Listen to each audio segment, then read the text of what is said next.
Après le tronçon Douala Fana, le président de la République lançait hier les travaux de construction de la route Baroueli-Konobougou.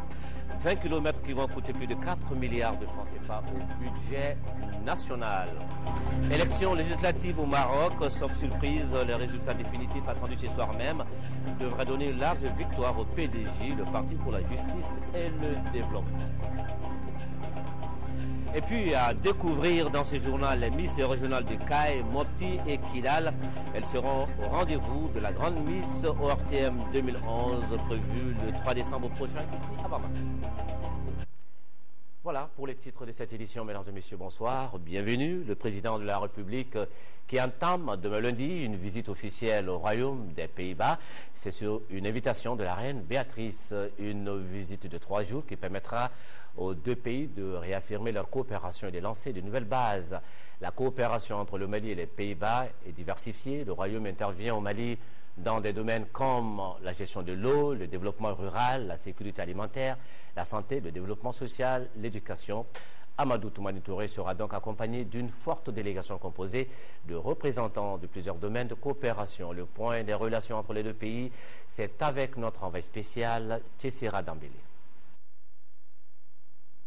Le Royaume des Pays-Bas est un des rares partenaires du Mali avec lequel la coopération n'est régie par aucun accord cadre de coopération. Mais cela n'entache en rien cette coopération aujourd'hui qualifiée d'excellente. En témoigne l'invitation de la reine Béatrix au président malien à effectuer une visite officielle dans son pays du 29 novembre au 1er décembre 2011. C'est ainsi que les investissements néerlandais se font en zone au fil du Niger avec notamment le projet Harpon, amélioration de la riziculture paysanne en zone au fil du Niger.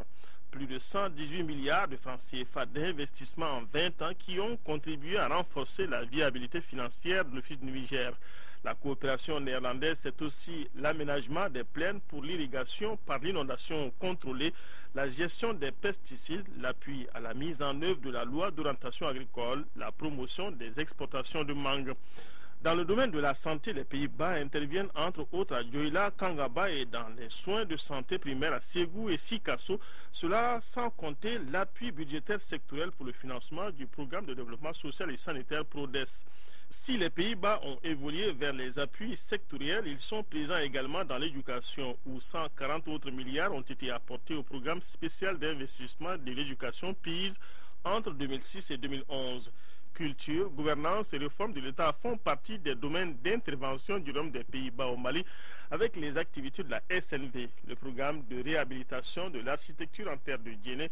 À ce tableau s'ajoute le projet d'assainissement de la zone industrielle et le leadership du Royaume des Pays-Bas dans le processus de mise en œuvre de la déclaration de Paris sur l'efficacité de l'aide.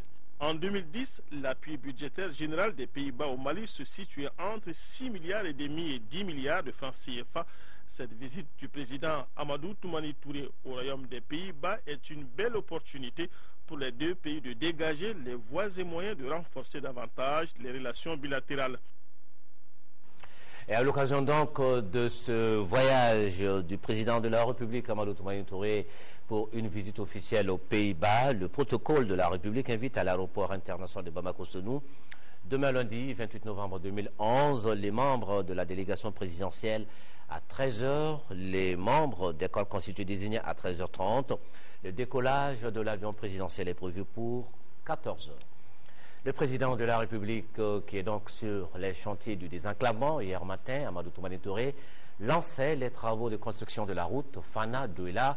Dans l'après-midi, c'était celui du bitumage de la route Baroueli-Konobougou, longue de 20 km, dans la région de Ségou, financée à plus de 4 milliards de francs CFA sur le budget national.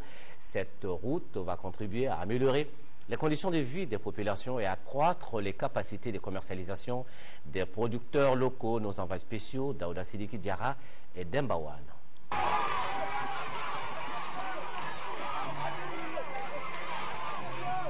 Quelle que soit la longueur de la nuit, le jour finit toujours par apparaître.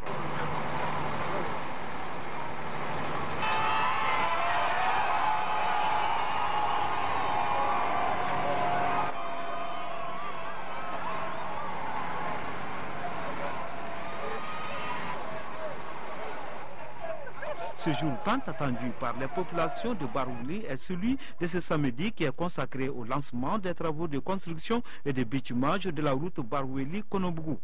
Le bitumage de la route Barouli-Konobougou, qui longtemps a été considéré comme une illusion, sera gravé en lettres d'or dans les annales de l'histoire de la commune de Barouli.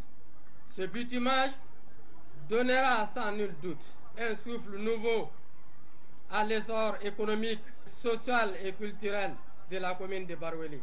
Il sera la concrétisation heureuse d'une promesse que vous avez faite et une réponse adéquate à une des préoccupations majeures de la population. Long de 20 km, ce tronçon relie Barouli à la route nationale 6 qui mène à Ségou. Il a été financé à hauteur de plus de 4 milliards de francs CFA par l'État malien sur les recettes de la vente de 51% des actifs de la Sotelma. Avec un délai d'exécution de 15 mois, les travaux sont exécutés par l'entreprise générale Mamadou Konaté EGK. Le lancement des travaux de la route Konobougou-Barouli contribuera, j'en suis sûr, à améliorer les conditions de vie des populations, à renforcer les atouts de notre pays en matière de développement des infrastructures et à accroître les capacités de commercialisation des producteurs locaux. Car nous sommes ici au cœur d'une zone de production. Monsieur le Président, le pari que vous avez gagné, c'est celui de connecter les zones de production aux zones de consommation. La route dont les travaux de bitumage sont projetés présentera les caractéristiques suivantes. Une vitesse de référence de 80 km à l'heure, une largeur de la plateforme de 10 mètres, une largeur de chaussée de 7 mètres, une route au standard moderne. Cette route est un maillon supplémentaire dans la longue chaîne des actions et initiatives que les autorités de notre pays ont engagées pour que partout au Mali, la route soit à la fois le moteur du développement et le support du désenclavement. Je ne voudrais pas finir ce mandat sans venir tenir aux populations de Barouli la promesse dans laquelle je me suis engagé, de faire d'abord la route Konobougou-Barouli et de faire tout pour que les dispositions soient prises pour entamer la route Barouli-Tamani. Nous avons connu une mauvaise année pluviométrique, mais de quoi de plus normal? C'est comme ça, il y a de bonnes et de mauvaises années. Il y a des années difficiles et des années très très difficiles. Cette année, nous n'avons pas eu ce que nous avons espéré. Nous n'avons pas atteint les prévisions que nous avons. Certaines parties de notre pays seront soumises à pression très forte pour la sécurité alimentaire.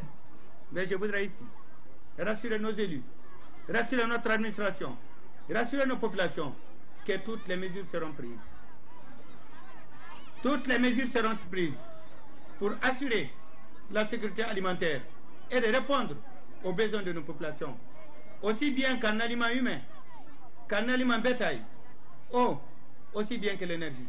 La zone qui traverse cette route est réputée pour son fort potentiel de production agricole, notamment dans le domaine des céréales sèches.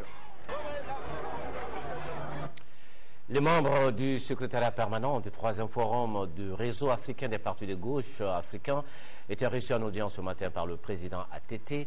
Les échanges ont porté sur la situation politique en Afrique. À leur sortie d'audience, notre reporter Boubacar Sissoko a tendu son micro à Philippe Ouedraogo, porte-parole de la délégation. On a été invités par le président de la République pour lui donner l'occasion effectivement de nous saluer, puisqu'il a été informé de la tenue de ce 3e forum des partis de la gauche africaine. Et donc il voulait s'informer sur l'objet, le thème de ce 3e forum et les sujets que nous avons abordés au cours de ces 3 jours de conférence. Donc nous lui avons expliqué que nous avons notamment discuté de la situation en Afrique et en particulier des conséquences des interventions militaires en Afrique, comme on en a connu en Côte d'Ivoire et en Libye. Et sur ce point, le président de la République a bien voulu nous donner son sentiment sur ces questions et nous livrer également son expérience par rapport finalement à ces événements, notamment à ceux qui ont concerné la Libye et qui ont des effets sur beaucoup de pays de la sous-région. Ce qu'il a souligné, c'est que effectivement, les Africains devraient être en mesure de résoudre leurs problèmes et que les événements qui se sont passés en Libye affectent toute la sous-région et peuvent avoir des conséquences très négatives, et en particulier sur les questions de sécurité.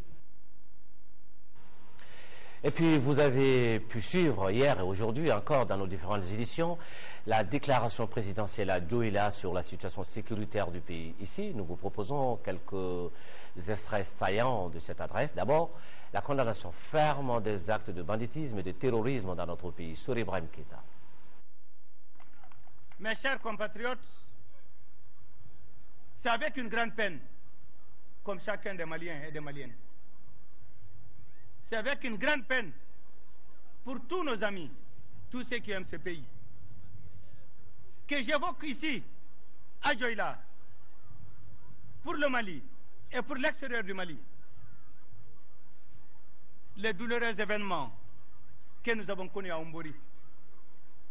Ces douloureux événements qui se sont répétés à Tombouctou par des enlèvements d'individus et des assassinats.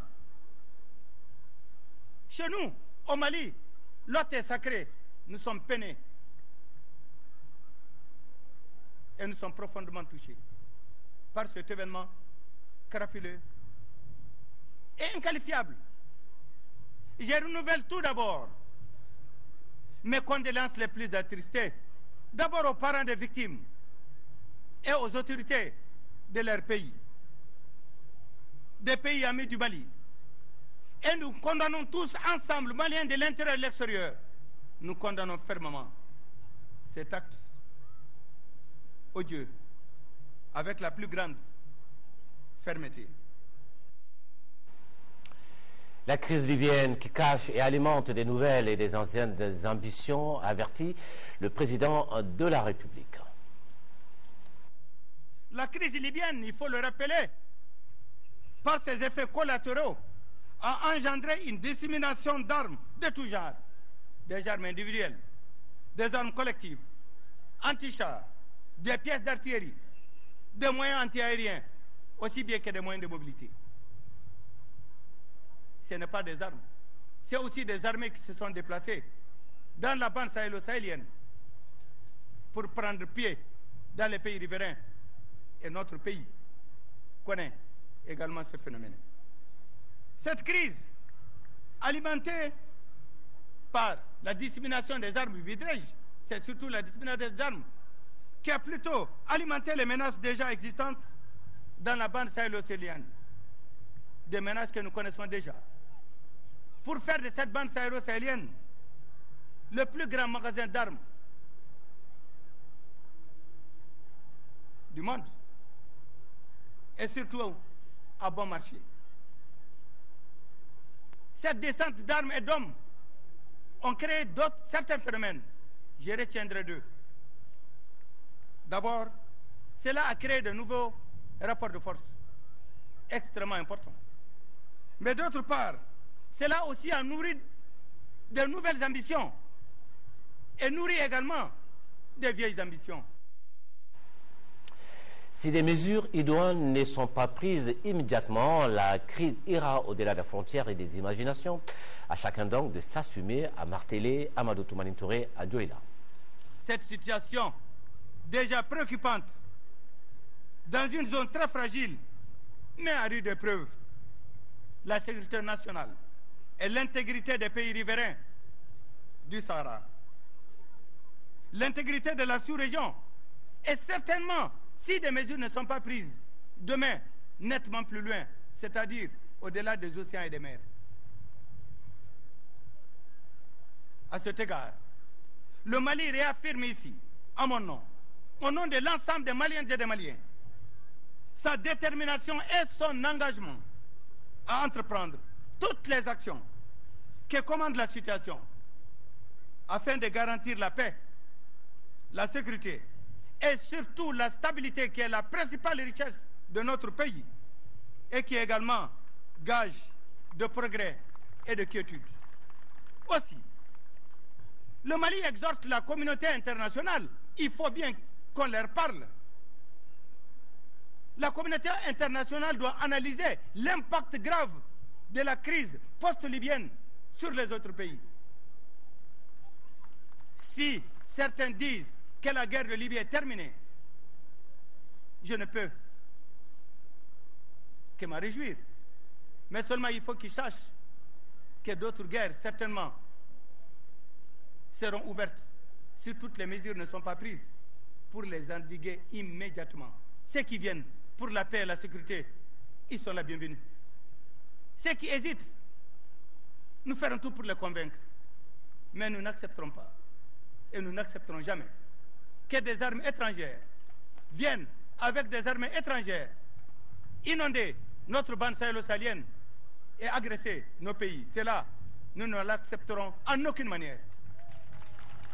Aussi, la communauté internationale doit prendre ses responsabilités. Parce que ce sont les effets collatéraux de la crise que nous sommes en train de vivre. Et face à la situation, le Mali doit agir comme un seul homme, comme le recommande notre hymne, un peuple, un but, une foi. Face à ces épreuves, il nous faut plus de cohésion. Surtout, beaucoup de sérénité. Pour éviter tout amalgame. J'en fais appel au patriotisme de tous les Maliens, de toutes les Maliennes.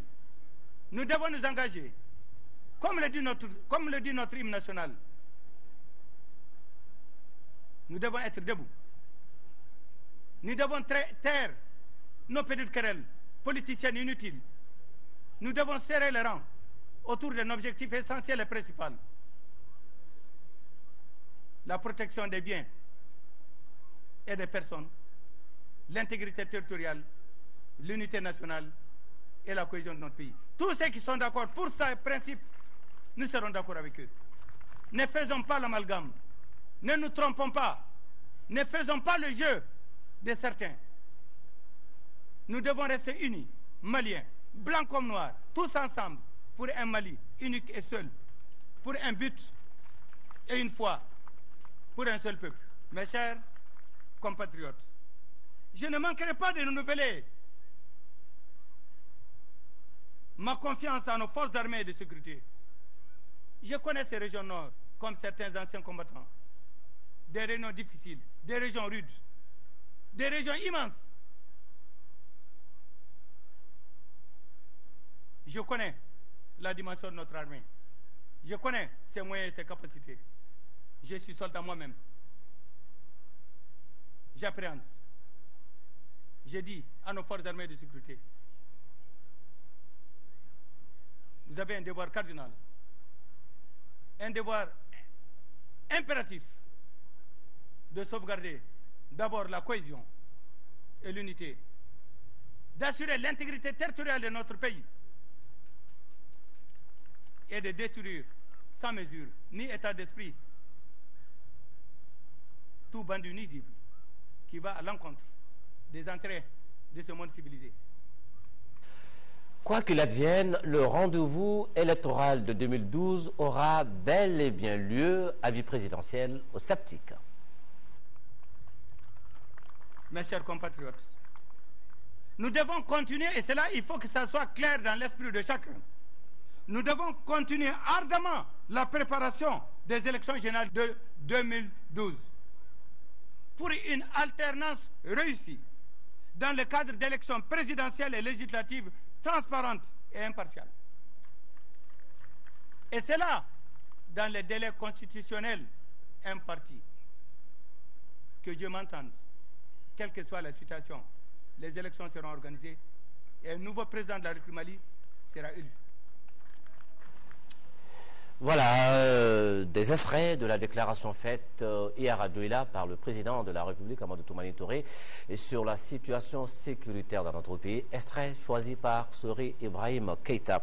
Et les réactions qui parviennent encore suite aux actes de terrorisme perpétrés dans le nord du Mali cette semaine. D'abord, l'association des ressortissants des Ombori qui condamne avec la dernière rigueur cet acte scrupuleux, crapuleux et criminel qui a visé ces hommes qui sont venus en paix pour le développement de notre pays. L'association des ressortissants des Hambori soutient les efforts du président de la République, Amadou Toumani Touré, et du gouvernement dans la recherche inlassable de solutions durables à la sécurité et au développement. Elle exprime toute sa solidarité aux familles et au gouvernement français et réaffirme sa détermination à aider les forces de sécurité nationale dans l'accomplissement de leur mission de recherche. L'association des ressortissants des Hambori demeure convaincue que la seule solution qui vaille pour la sécurité au Sahel demeure la vision clairement exprimée par le président de la République, Amadou Toumani Touré. Le RENAGEM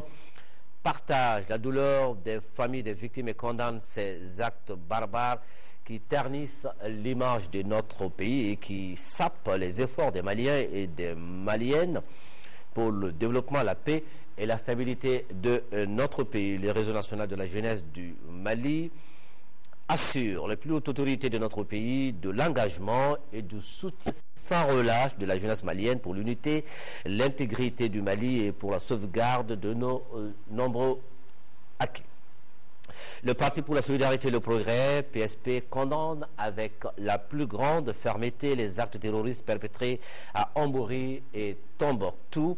Le PSP invite les plus hautes autorités à prendre les dispositions utiles et diligentes nécessaires pour mettre hors d'état de nuire les bandits terroristes sans scrupules et sans idéal. Invite la communauté internationale à une plus grande implication dans ce combat global contre la terreur dont l'objectif ultime est de déstabiliser le monde entier dans ses valeurs de civilisation. Le PSP invite toutes les Maliennes et les Maliens à l'union, à la sérénité, à la vigilance pour un Mali de paix et de prospérité. Dans un communiqué, l'Union pour la démocratie et la République, l'UDD exprime son amertume et son inquiétude, appelle à la mobilisation nationale afin de combattre résolument et par tous les moyens ces actes terroristes.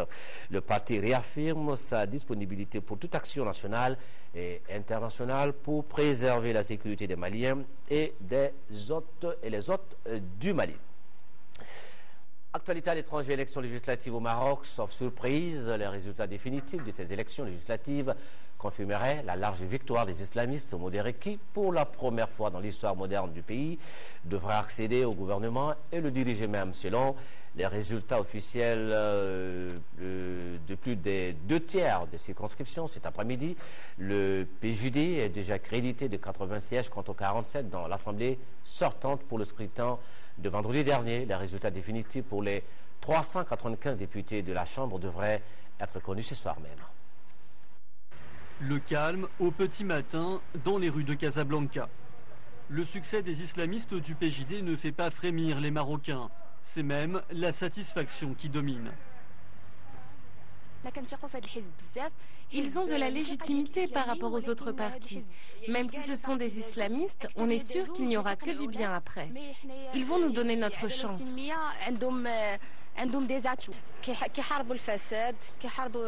Le PJD combat la corruption. J'espère qu'ils vont se maintenir pour le bien du pays. Avec eux, les choses vont changer. Généralement bien implanté dans les villes, le PJD est perçu par beaucoup comme la seule alternative sérieuse au pouvoir. Son programme trouve un écho particulier auprès de la jeunesse. Nous avons voté pour eux et j'espère qu'on a fait le bon choix parce que les autres partis nous ont trahis. Maintenant, on attend qu'ils tiennent leurs promesses sur l'éducation, la hausse des salaires et la santé. Le PJD entre vote sanction et espoir d'une nouvelle politique. Avec un taux de chômage qui frôle les 30% chez les jeunes, les islamistes auront en tout cas fort à faire pour tenir leurs promesses. Malgré une participation en hausse par rapport aux années précédentes, nombre de Marocains estiment que rien ne va vraiment changer. République démocratique du Congo, les électeurs seront aux urnes demain lundi pour la présidentielle et les législatives. La campagne marquée par des incidents et des retards dans la préparation du vote s'est achevée hier samedi. Les rues de Kinshasa étaient calmes aujourd'hui pendant que la communauté internationale multipliait ce dimanche les appels au calme. Il y avait foule ce dimanche à la conférence de presse d'Etienne Tshisekedi. Tout le monde attendait la réaction du candidat de l'UDPS après les événements d'hier. Etienne Tshisekedi, plus déterminé que jamais à battre son adversaire Joseph Kabila. Je vous dis que ces élections marquent la fin du mandat de Kabila. On ne peut pas les annuler sans prolonger le mandat de Kabila. C'est pour ça que, quelles que soient les irrégularités, nous serons là-bas et on fera ce qu'il faut pour signifier au bon danger que Kabila a été éliminé par le peuple congolais. Samedi, au dernier jour de la campagne électorale, la tension est montée d'un cran. Premier acte, les partisans d'Etienne Tshisekedi sont sommés de se disperser. Raison de sécurité, disent les autorités. L'endroit où le leader de l'UDPS a prévu de tenir son dernier meeting est jugé trop proche du stade des Martyrs où doit s'exprimer son adversaire, le président Kabila. Deuxième acte, des milliers de partisans de l'UDPS commencent à affluer vers l'aéroport pour accueillir Etienne Tshisekedi qui revient de province. Sur la route, les incidents se multiplient. Au moins un militant du pouvoir est tué par jet de pierre. Du coup, le gouverneur interdit tous les meetings. Etienne Tshisekedi, lui, se retrouve bloqué par la police des heures durant, empêché de rejoindre la ville. Dehors, les gaz lacrymogènes pleuvent sur ses partisans. Ces gens qui sont dispersés, ces gens qui sont dérangés, auront déjà les nerfs tendus. À la moindre occasion, il y aura un problème. Donc, généralement, on savait qu'après le 6, il y aura déjà des remous. Mais avec ça, ça dérangera déjà. De son côté, le ministère de l'Intérieur estime que dans l'ensemble, la campagne s'est déroulée normalement, à part quelques incidents. Mais à moins de 24 heures du scrutin présidentiel et législatif, tout le monde retient son souffle. Nous revenons à l'actualité au Mali avec les responsables du comité exécutif de l'ADEMA-PSIJ qui ont rencontré ce matin les militants de la section 5 du district de Bamako. Les débats ont porté sur la dynamisation des structures du parti pour le bon fonctionnement de l'ADEMA-PSIJ à ce niveau. Boubacar Sissoko. Il s'agissait pour les membres du comité exécutif de l'ADEMA-PSIJ d'échanger avec les militants à la base, notamment ceux de la section 5 du district de Bamako, afin de faire l'état de lieu du parti. Il revenait donc au secrétaire général de cette section de faire le bilan. Boubacar Ba a donc informé les responsables du parti des actions menées pour la dynamisation des comités et des sous-sections en commune 5. Nous avions nous-mêmes déjà entamé ce travail-là en procédant à une évaluation systématique de l'ensemble de leurs organes, des comités du parti, des comités des jeunes et des comités des femmes, des sous-sections et de la section. Nos préoccupations essentielles demeurent et peuvent se résumer en 3 mots. Unité, cohésion, rassemblement. Nous avons là des mandats politiques qui montrent la suffisance, en tout cas la présence de l'ADEMA en commune 5. Nous ne minimisons aucun parti politique et nous travaillons de concert en alliance avec des partis, tous les partis. Lors des échanges, les membres du comité exécutif ont demandé aux militants de resserrer les rangs afin que les élections générales soient un succès pour le parti. Selon Sékou Diakité, l'ADEMA doit nécessairement remporter la présidentielle pour élire le professeur Dioncounda Traoré à la tête du Mali et gagner les postes de députés dans le district de Bamako. Nous avions essentiellement parlé des élections générales de 2012. Et je dois dire ici toute ma satisfaction par rapport à cette section, la commune 5, qui a toujours été une section dynamique et mobilisée derrière les mots d'ordre du parti. Les messages essentiels que j'ai fait passer ce matin, et ça a été compris, c'est d'abord la réorganisation et la redynamisation de nos structures. L'ADEMA est un grand parti, mais un parti qui est bâti sur des structures qui doivent fonctionner. Et nous sommes sûrs, si ces structures-là sont fonctionnelles comme nous le souhaitons, la victoire à coup sûr est assurée. Par ailleurs, les membres du comité exécutif de l'ADEMA ont tenu à informer les militants de la désignation d'Ibrahim Ndiaye comme directeur de campagne du professeur Dioncounda Traoré pour la présidentielle. L'Union des forces démocratiques UFD a tenu hier la conférence régionale de Ségou. À l'ordre du jour de cette conférence, les élections de 2012, le référendum constitutionnel et la vie du parti, une correspondance de Kandesila. L'Union des forces démocratiques FD en marche pour 2012. C'est sous ce slogan que la conférence régionale de Ségou a regroupé les militants des sections IFD de la région et les responsables du comité exécutif national du parti. La conférence a été une occasion d'échanger sur plusieurs questions de l'heure, dont les échéances futures. La section de Ségou pense que le parti doit prendre part à ces échéances électorales. étant créé pour conquérir le pouvoir, il doit aller à la conquête du pouvoir. Pour le président du parti, cette sollicitation de la section IFD de Ségou reste légitime et sera examinée lors de la conférence nationale et le congrès du parti prévu très prochainement. Et l'UFD a des arguments à faire valoir. L'UFD dispose d'une implantation sûre à travers le pays, avec ses 102 conseillers, dont 21 conseillers dans la région de Ségou. Seul parti politique a bénéficié la même année, en 2005-2006, de 2 financements du partenaire néerlandais sur sélection des dossiers de projets présentés par les partis politiques de la place. Déjà en 2007, l'UFD était parmi les 5 partis politiques éligibles au financement public de l'État. Le parti, selon son président, souscrit au référendum constitutionnel quand celui-ci peut être organisé sans orgie financière. Auparavant, un hommage a été rendu au père fondateur du parti, feu Maître Demba Diallo, qui a créé le parti il y a 41 ans. La coordination régionale du mouvement populaire des Soumis, CMPS 2012, a procédé hier au lancement des activités du mouvement à Ségou. La cérémonie a été marquée par un meeting au cours duquel les jeunes ont affirmé leur engagement à soutenir Soumaïla Cissé aux élections présidentielles de 2012. Nous retrouvons Kandé Silla qui nous fait le point. C'est dans une salle Merouba surchauffée que le lancement des activités du mouvement populaire Soumis 2012 de la coordination régionale de Ségou s'est déroulé. Il s'agit à travers cette cérémonie pour des centaines de jeunes et les responsables de l'URD d'œuvrer ensemble pour l'élection de Soumaïla Cissé à l'élection présidentielle prochaine. Ayant compris les enjeux de cette élection, le MPS 2012 a choisi de soutenir Soumaïla Cissé. Aussi, pour l'atteinte de cet objectif, des consignes s'imposent aux militants et sympathisants URD. La sensibilisation par rapport à la concorde et la paix pour les prochaines échéances présidentielles, la sensibilisation par rapport au civisme de nos militants et sympathisants pour leurs droits et leurs devoirs de vote, et pour qu'ensemble nous fassions le retrait des cartes d'électeurs afin de pouvoir voter massivement et embellir les urnes avec l'image de Soumaïla Cissé pour les élections présidentielles de 2012. Quant à la mobilisation, je mets un accent particulier sur ce point, car nos militants et sympathisants doivent, chacun en ce qui le concerne, se sentir héritiers et témoins de la victoire de Soumaïla Cissé. Cette mobilisation doit se faire quotidiennement auprès de nos parents, de nos amis et proches, pour qui nous devons traduire inlassablement les raisons d'un vote massif pour Soumaïla Cissé. Les membres du bureau exécutif national du parti ont pris bonne note de l'engagement du mouvement et ont demandé aux jeunes et à l'ensemble des militants de rester mobilisés pour la victoire finale. Une projection vidéo sur la vie de Soumaïla, des prestations des masques Dogon et de Papa Gaussou ont ponctué la cérémonie.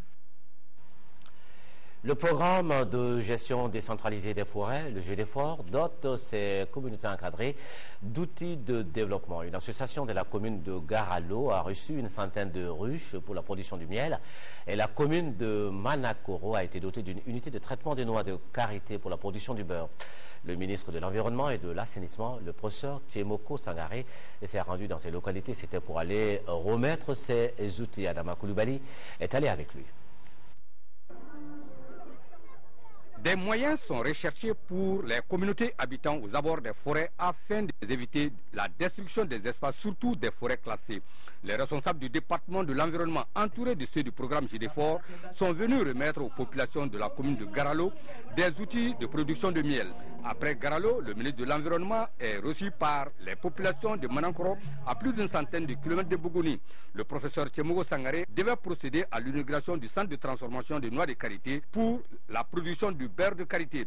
Ce centre est composé d'un concasseur, un moulin, une baratte, de bureaux, de magasins, une unité de presse et enfin une terrasse de séchage. La coordinatrice du programme GDFOR est satisfaite d'avoir donné un contenu à sa structure. Les appuis, c'est des appuis. Et ça veut dire que si on a la chance de les avoir, il faut s'organiser pour que ça puisse être une réussite. Donc je leur demande d'abord de se mobiliser autour de ces équipements qui ont été remis aujourd'hui.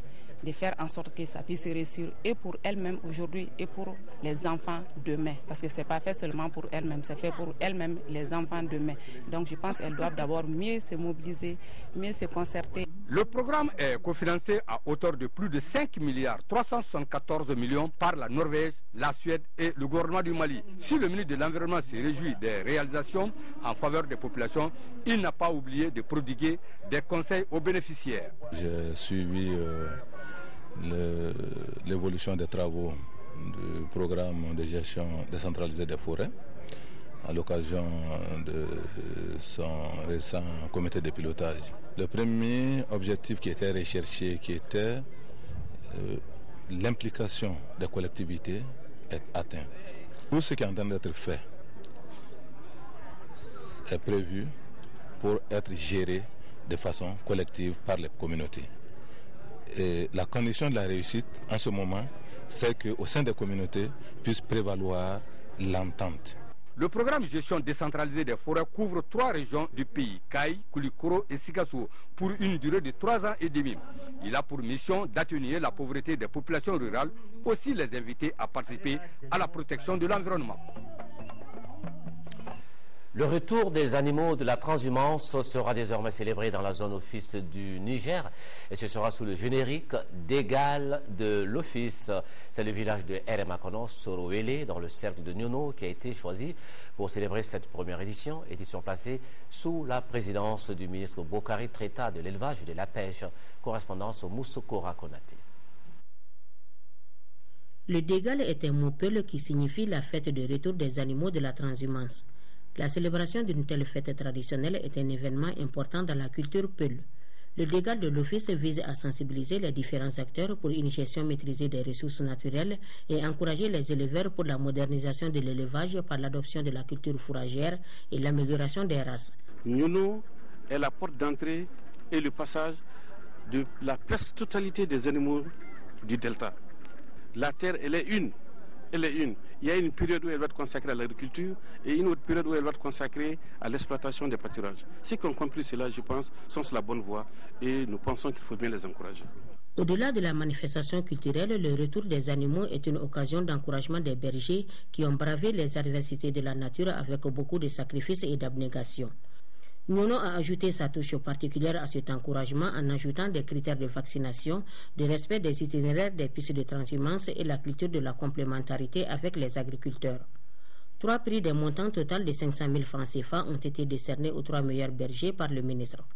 Selon Bokari Treta, cette nouvelle approche du dégal exhortera les bergers à pratiquer efficacement la transhumance en respectant les règles de bonne conduite des animaux. Ces hommes et ces femmes qui ont adapté leur vie, vraiment donc leurs conditions de vie à celles de l'animal pour vraiment consacrer au bien-être de l'animal, uniquement dans le souci de les conduire sur des pâturages et d'entretenir un embonpoint des animaux.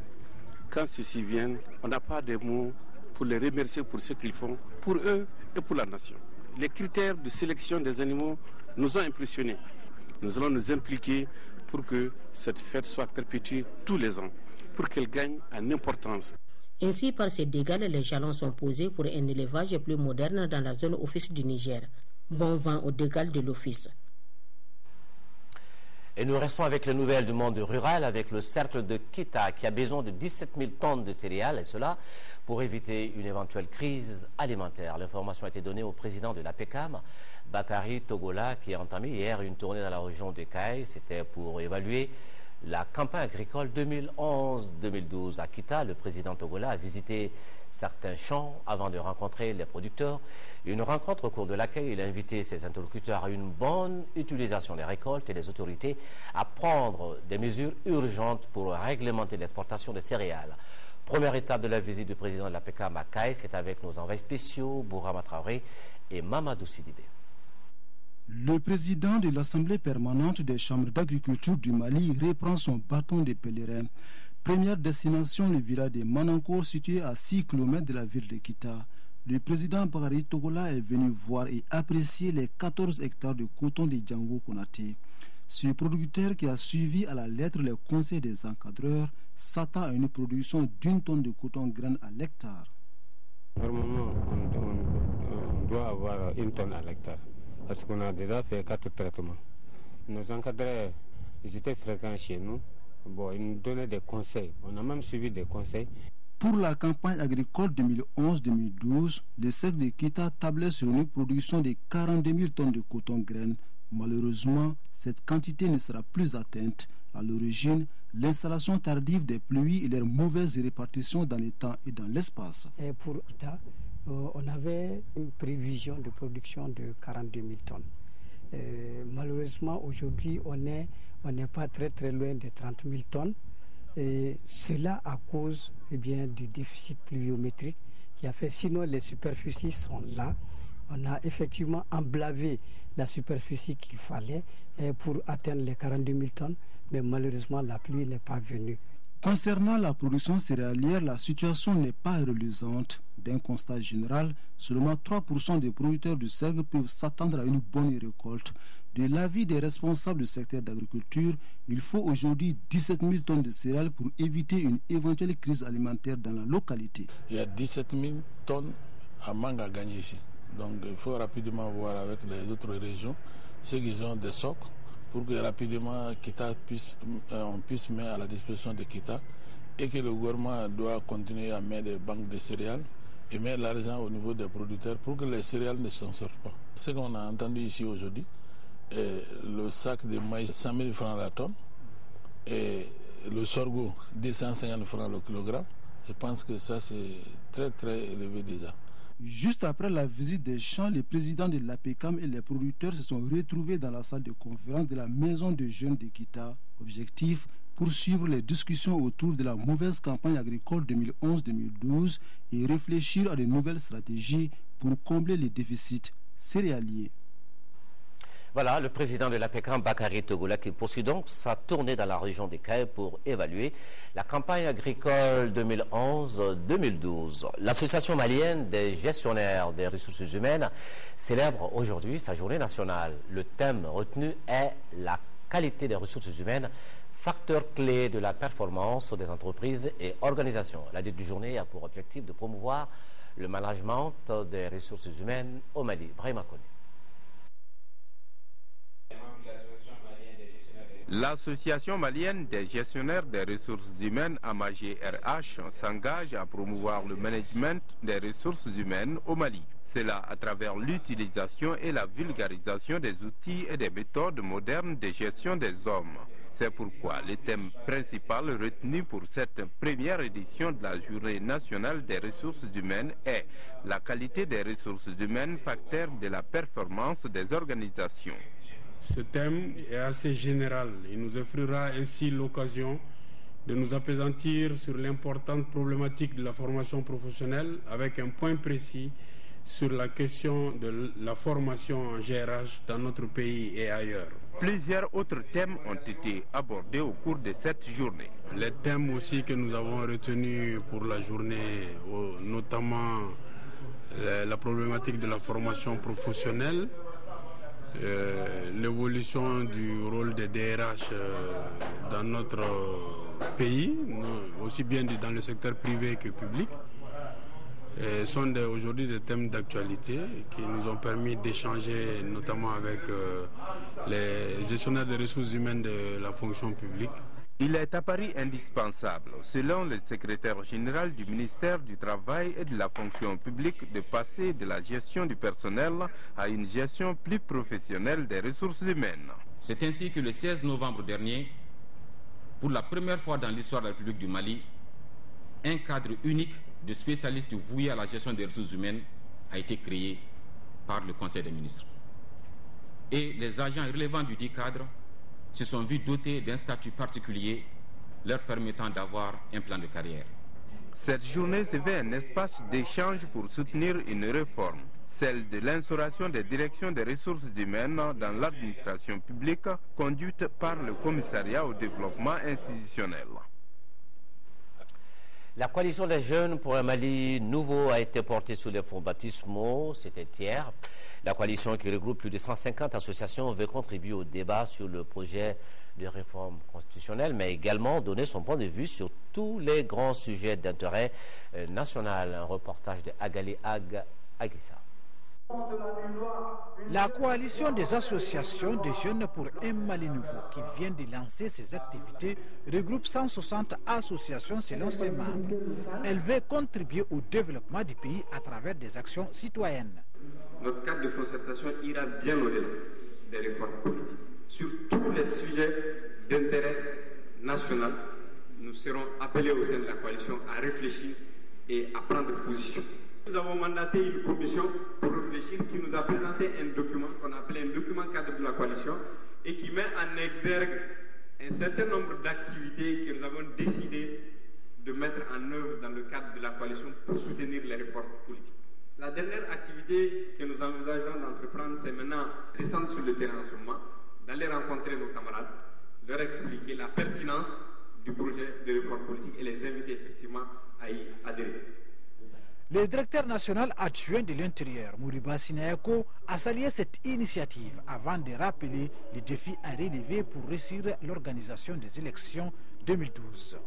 Il s'agit de l'amélioration du taux de participation à ces élections. Le représentant du ministre de la Réforme de l'État a réitéré le soutien de son département pour la formation de 200 jeunes. Bamako, qui vient d'abriter la rencontre des Nyamakala, dénommée Festival du Dambé.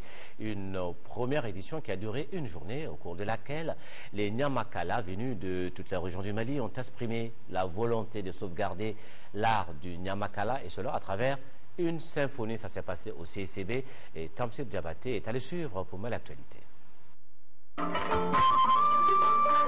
Sous ce rythme de la Koura, les 21 cordes qui chantent les Djanjo, les Nyamakala ont accueilli les princes héritiers du Mandé.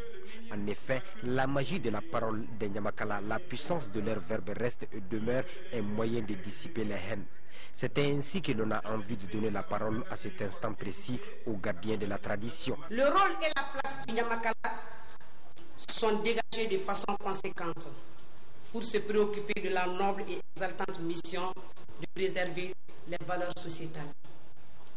Ils permettent avant tout une existence communautaire et harmonieuse. Ces résultats nous guideront. Nous en sommes convaincus. Dans nos choix des orientations pour la consolidation de la paix, la prévention et la gestion des conflits.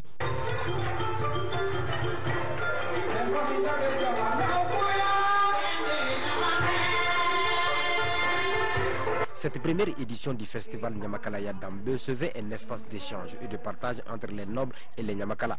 Il prouve notamment la prise de conscience de la classe Nyamakala qui reconnaît que ce art aussi est en pleine déperdition.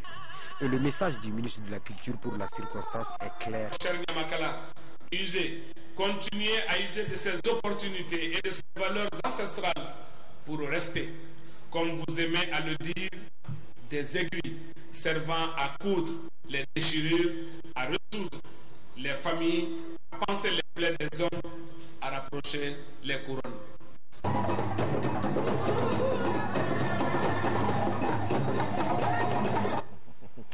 Une très belle fête.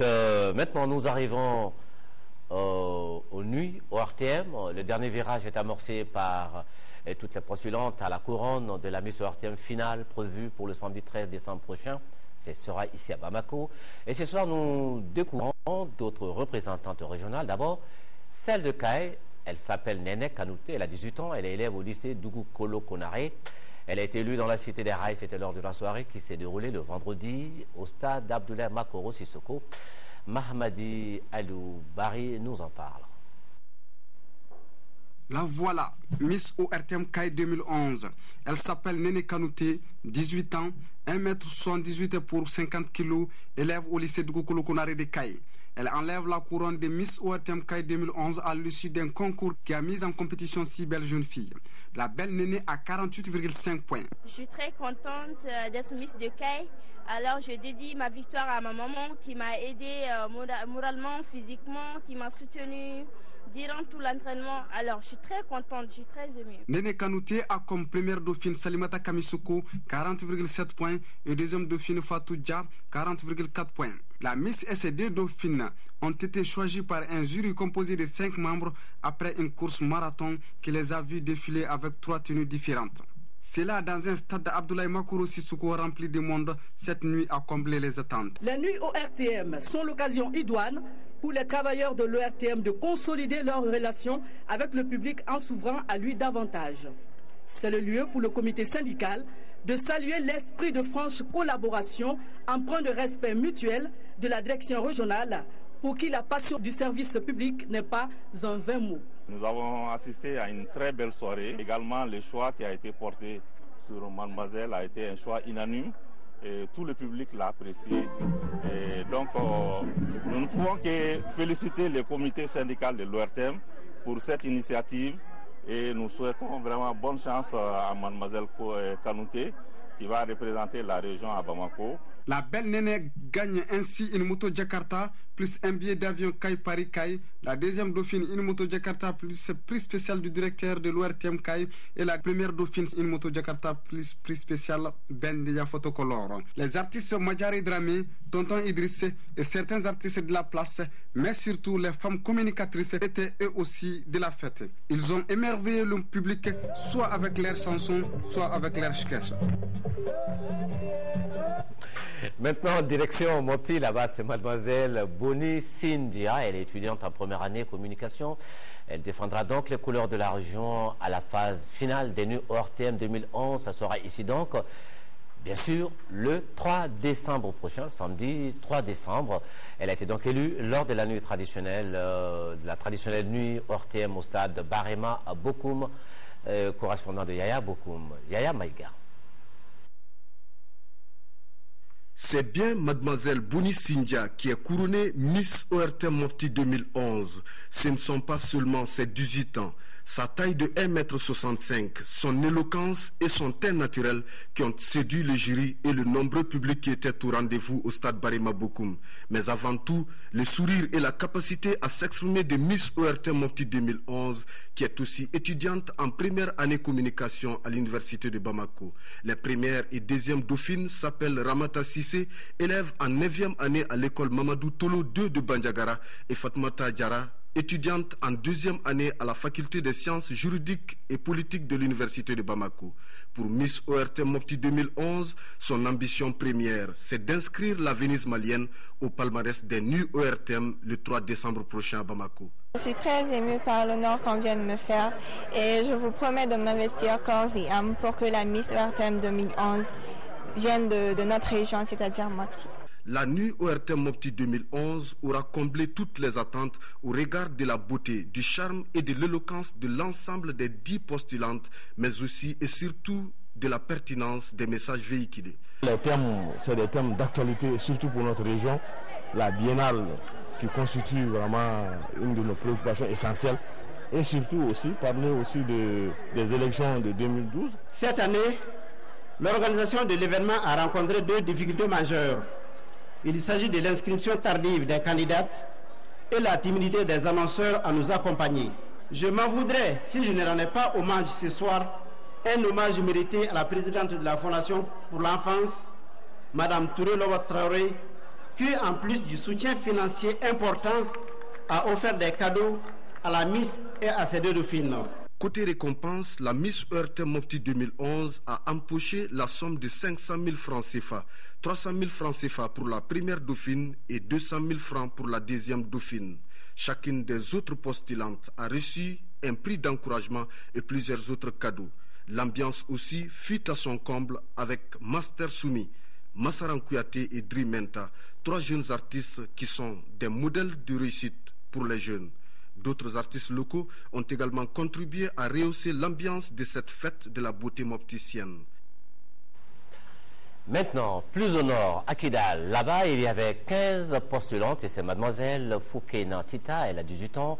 Elle est élève en 12e année biologie au lycée de Kidal, celle donc qui porte désormais la couronne de la 8e région. Elle a attiré l'attention du jury à la Maison du Luxembourg qui a servi de cadre à la nuit ORTM Kidal 2011, correspondance au Fousseini Tunkara.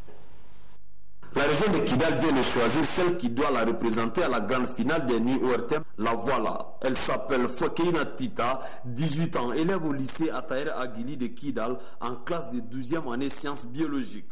La première dauphine, Mariam Wallet Tita, et la deuxième dauphine, Awa Maïga. Elles ont reçu respectivement 300 000, 200 000 et 150 000 francs CFA. Dans son discours, le directeur de l'ORTM Kidal a placé l'événement dans son contexte avant de remercier tous ceux qui ont contribué à la réussite de cette soirée culturelle. Cet événement culturel vise la promotion de la femme malienne. Il dénote la valeur inestimable et la diversité de la culture de notre région. Il s'agit de célébrer la beauté de la femme malienne. Venu avec une forte délégation pour être témoin de cet événement majeur de la culture malienne, le gouverneur de la région de Kidal s'est dit satisfait. Nous ne pouvons qu'encourager notre Miss pour qu'elle puisse amener le flambeau haut, le flambeau régional. Le groupe Taliwen, les forgerons, l'orchestre amanal de Kidal, Abdallah Ag Imtekwa et le Comedy Club de l'ORTM Kidal ont apporté une touche toute particulière à cette soirée qui a mobilisé un public de grand jour. Voilà, retrouvez donc toutes ces beautés lors de la grande finale prévue pour le 3 décembre prochain ici à Bamako avec les postulants de Bamako, celles des régions et celles de la diaspora. La tâche du jury ne sera pas du tout facile cette nuit-là. Maintenant, le sport boxe, le championnat national de boxe de saison 2011 s'est achevé avec le sacre de l'USFAS qui remporte 8 titres de champion du Mali sur 10. Cette édition 2011 était parrainée par Djibril Tangara et présidée par Djigiba Keita, ministre de la Jeunesse et des Sports. Amara Malé Diallo. Le championnat national 2011 de boxe s'est achevé à la Maison des Jeunes de Bamako avec la suprématie de l'USFAS qui rafle 8 titres de champion du Mali sur 10. Mais au-delà des résultats techniques enregistrés, il y a encore beaucoup de choses à revoir au niveau de l'organisation et de l'arbitrage. C'est un bilan extrêmement positif de ce championnat national. Tant vous avez vu le niveau technique des boxeurs de cette année. J'avoue que j'ai été surtout impressionné par la qualité technique des boxeurs de l'intérieur du pays. Vous savez, je suis d'autant plus satisfait que cette année, la Fédération nationale de boxe a ouvert le championnat aux Maliens de la diaspora. Vous avez la qualité technique du jeune Baradi qui a représenté valablement aujourd'hui les Maliens de la France. Il se décide d'être porte-drapeau du Mali lors des prochains championnats de boxe d'Afrique à Accra. C'est l'occasion de saluer l'ensemble des ligues régionales qui ont répondu favorablement à l'appel. Et Bamako également a participé avec la présence de 3 clubs. Si la suprématie des militaires n'a pas été très bousculée, il y a eu dans cette édition 2011 beaucoup de révélations, avec notamment la présence très remarquée du franco-malien Kassa Baradi, qui s'inclinera sur les fils en finale contre Mohamed Kassogodougou après 2 victoires en éliminatoire. La victoire de Guillaume du Real chez les lourds par arrêt de l'arbitre à la deuxième reprise contre Soumaïla Bagayogo de l'USFAS et celle de Ousmane Bey Aïdara de Segou chez les super lourds contre Koniba Sissoko 120 de l'USFAS sont également à mettre au compte des satisfactions de ce championnat national. D'abord pour féliciter quand même la Fédération malienne de boxe qui a donné un regain d'intérêt à la boxe depuis 1 an, depuis l'inauguration des différents rings offerts par le grand frère Djibril Tangara, qui est également à féliciter. Cet après-midi, j'ai assisté à certains combats qui sont très intéressants, surtout celui joué par le franco-malien Baradji Kassa. Moi, je dis bravo à la fédération et je l'encourage dans cette nouvelle entreprise. Des remises de diplômes d'honneur au ministre de la Jeunesse et des Sports, au parrain Djibril Tangara, au président du Comité national olympique et sportif et à Tidjani Sidibé, entre autres, ont bouclé les activités de cette édition 2011 du championnat national de boxe. La journée nationale de l'aïkido s'est tenue hier samedi au pavillon des sports. C'était sous la présidence du ministre de la Jeunesse et des Sports qui assistait pour la première fois à un festival des arts martiaux. Papa Omar Diop. La grande famille des arts martiaux au Mali s'est retrouvée dans le pavillon des sports à l'occasion de la journée nationale de l'aïkido 2011, journée qui est devenue un véritable festival des arts martiaux au Mali. L'aïkido, c'est un art martial, oui, mais c'est aussi une philosophie, une morale de vie qui dénote tout l'humanisme de son initiateur, le sensei Morihei Ueshiba.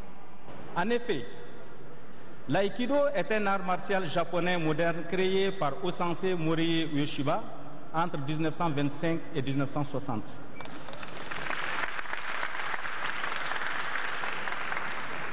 Il a pour but de neutraliser la force antagoniste par des mouvements de rotation et l'utilisation de clés au niveau de l'articulation. Blesser un adversaire, c'est se blesser soi-même. Contrôler une agression sans infliger de blessure, c'est cela l'aïkido.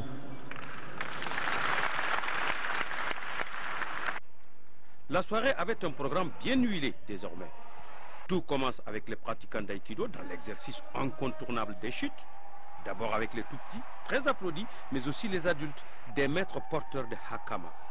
Ensuite, c'est la longue liste des numéros individuels et par dojo, avec cette année bien des surprises venues des enfants et des dames dont les numéros ont été très applaudis. L'aïkido avec, comme chaque année, ses invités dans la famille des arts martiaux. Cette année, le kung-fu et le taekwondo ont répondu présents.